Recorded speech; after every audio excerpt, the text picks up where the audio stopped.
Baseball? Bitcoin? What do those things have in common?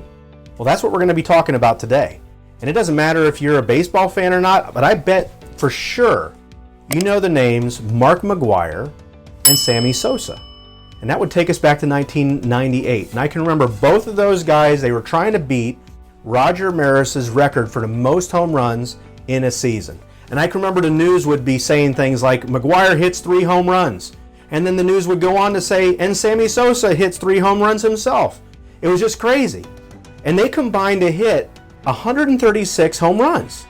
And of course, we'd later find out that both players owed a lot of their success to performance-enhancing drugs. And as much fun and entertaining as that year was to watch, and the home runs that they hit, they really didn't translate into a lot of championships. I mean, McGwire was on the Cardinals team, and they failed to make the playoffs, and Sosa's Cubs lost in the first round. And you know, for as many home runs as they both hit, they combined for over 310 strikeouts.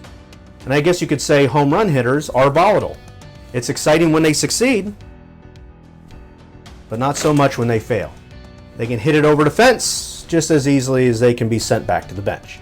It kind of reminds me of those long drive champions. They might be able to smash that ball 450 yards, but many times they can't even keep it on the map, or the grid as they call it. And I can't even think of one who's made it on tour.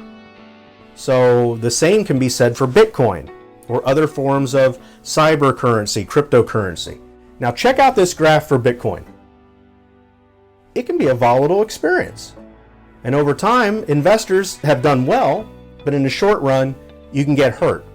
It looks like one of those intense roller coaster rides at Universal Studios. And what I found is when it comes to retirement, a smoother riding roller coaster like the kiddie coaster can help you live through retirement a lot better than a roller coaster ride that looks like this chart. Now, here's the point. All investments, they have a range of volatility, up and down. And the important key is understanding the range of returns that you're likely to receive. And when it comes to your own money, here's probably a few things that you should know. Number one, do you know the worst single year your current portfolio mix has ever had?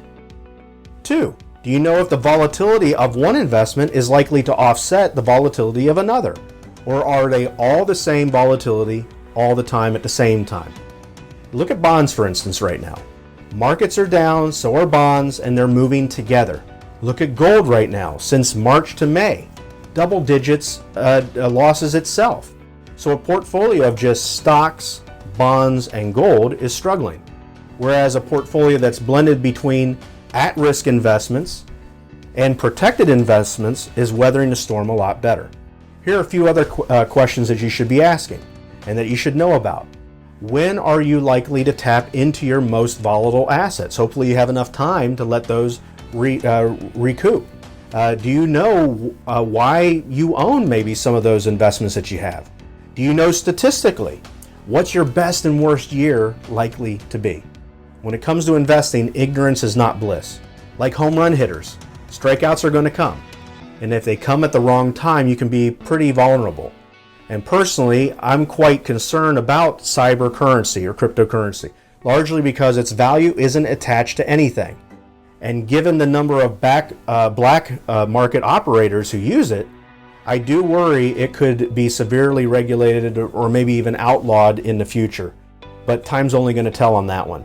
Volatile asset classes can have a part to play in many people's portfolios. Look at it like the explore part of your investments. You have your core of money, that is your more stable over time money, and your explore money, that is the riskier investments that should be used far less, but only if the potential reward matches the risk that you're taking. So if you're not sure your portfolio is efficiently balanced, the first step is always to get a stress test done on your money.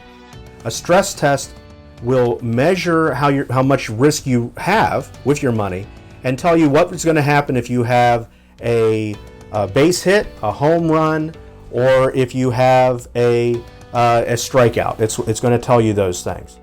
Here's the thing. If you have a 60-40 portfolio of 60% stocks and 40% bonds, which if you didn't already know is probably the number one portfolio strategy used out there, you might be down 20%. 20% on the stock side and maybe close to 20% on the bond side. So that would be down about 20%. But that's much better than if you had a 57% drop if you were 100% invested in Bitcoin, like a lot of strategies. Put it all in Bitcoin. Well, if you were 100% in Bitcoin, you'd be 57% down. But if you had a 60-40 portfolio, it would be down too, but minus 20% versus minus 60%. But if you had, say, 50% of your money at risk and 50% of your money in principal protected strategies, you might only be down, say, 10%, but certainly not 20% overall, and certainly not 50% overall like cryptocurrency. Now, do you know that a 50% drop requires a 100% gain just to get back to even?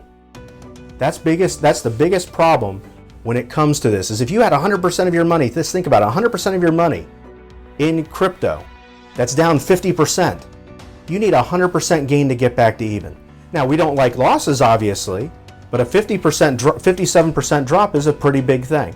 If you have a 20% drop, again, having a 60% stock, 40% bond portfolio, and let's say it's down 20%, well, that's easier to bounce back from. And even if you had 50% at risk, 50% not at risk, and you're down, say, 10%, well, that's even easier to get back to even. So that's the question, is do you know that a 50% drop requires a 100% gain just to get back to even? A lot of people don't know that. So here's the thing. No one likes market declines, but it's, again, a lot easier to bounce back from a minus 20% or a minus 10% than a minus 50%. There's not one person on the planet who can control if the stock market is going to give us a home run or a base hit or a strikeout.